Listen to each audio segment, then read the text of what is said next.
As chief editor of Pure Dental Learning, I'm always looking for interesting cases that can be deconstructed and have special educational value. I encourage submissions from all clinicians, areas around the world who may be able to offer something unique. There's a tab at the bottom left of the homepage called Case Submission. This provides an outline of the necessary protocol for submitting a case. Cases will be selected based upon their novel educational value. Basically, any time you come across an interesting case in practice and you have the capability of documenting that case, getting some high quality micro photographs, you may have a very interesting case for PDL. Case submission is quite simple. You just need to be systematic and go through this outline just as you would if you were examining and planning and then treating a case. Let's go through the guidelines in detail.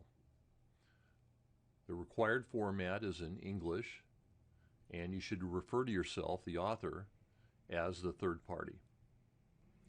The first item of documentation is the patient's sex, age, and significant medical status.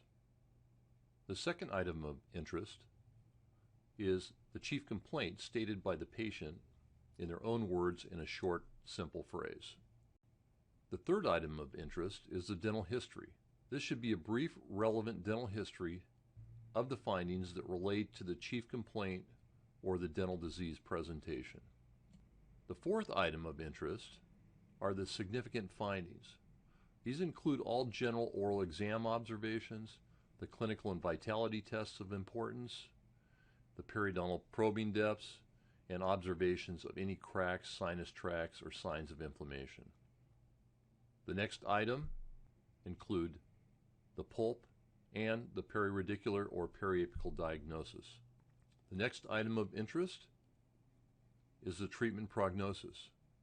Now this is the entire prognosis or the overall prognosis, considering the restorability, periodontal health, strategic value, and endodontic status. The treatment prognosis is typically the weakest link of all these factors. The seventh item of interest is the treatment plan. This is the final agreed upon plan after the discussion with the patient and considers all follow-up after treatment. The eighth item are the special considerations of performed treatment. This is very important and interesting to the viewer of these cases.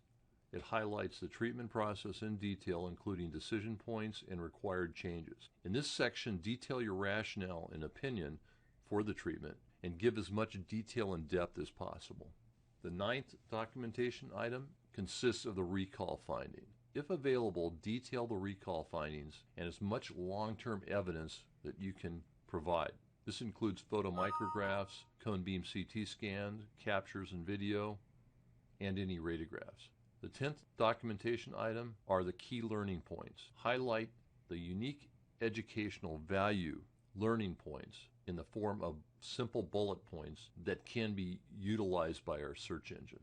Finally, I'd like to talk a little bit about image format. The images should be presented in the highest resolution and quality as possible. They should be presented ideally in an interlaced PNG file format of up to 10 megabytes with a minimum of 150 resolution pixels per inch. JPEG files are acceptable with adequate size. Make these at least 150 resolution pixels per inch. Your initial presentation photos can be sent to me as ganged images for the chief editor's evaluation. You can then submit them later in final large format as individual images, as I described. Once the case is accepted, I can provide a shared Dropbox or an FTP link for your image transfer.